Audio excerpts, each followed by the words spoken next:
everyone, Dr. Harris again. We're going to go over how to measure hip flexor muscle flexibility or muscle length. And this is referenced in the Muscles Testing and Function textbook.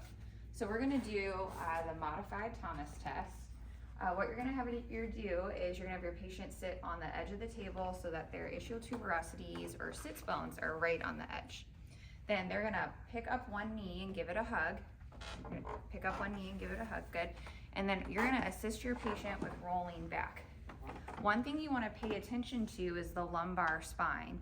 Because of the attachment of the iliacus muscle, sometimes there can be an excessive lumbar lordosis. So keeping the knee close to the body will assist in normalizing the lumbar spine position. Patients have a tendency to guard initially in this position.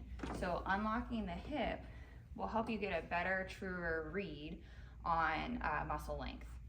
Now the hip flexors start in the lumbar spine and the pelvis and attach to the femur. So for that, you're gonna reference the position of the femur. Normal is parallel to the table. For rectus femoris, it attaches to the pelvis and then part of the extensor mechanism as it comes down into the tibia. For that, you're referencing the angle of the knee. Normal is between 80 to 90 degrees. Additionally, you can appreciate the frontal plane orientation of the femur. Normal is vertical. Abducted could indicate restriction in the TFL and the lateral fascial line. Okay, now when we go to measure it, we're going to use a goniometer to measure.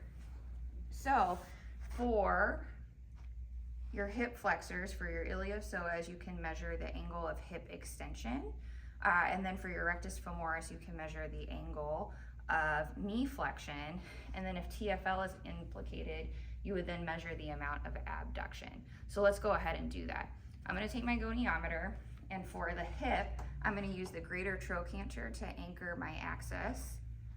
I'm going to then use my stationary arm is going to be in line with the trunk, and then we're going to find the lateral femoral condyle and anchor our moving arm in line with that. So let's come around and then we can get a picture of what that looks like here. So with our landmarks, we can see that our patient is in about 8 degrees of hip flexion, meaning that the iliopsoas would be implicated in this scenario. Now for the knee, we can do the same thing. Anchor our axis of rotation at the axis of rotation of the knee. We'll find our greater trochanter for our stationary arm, our lateral malleolus for our moving arm, and same thing. Here we are in 63 degrees of knee flexion, which would also implicate the rectus femoris. Now regarding the TFL, visually we can see the femur is pretty vertical. If we wanted to measure that, what we could do is we could put our axis on the ASIS. Then we could draw an imaginary line at a right angle across the pelvis. And then we could take a look at our distal femur at the knee, just superior to the patella for our moving arm. And we're looking for about a 90-degree angle, which for our patient is the case in this scenario. Thanks, everyone.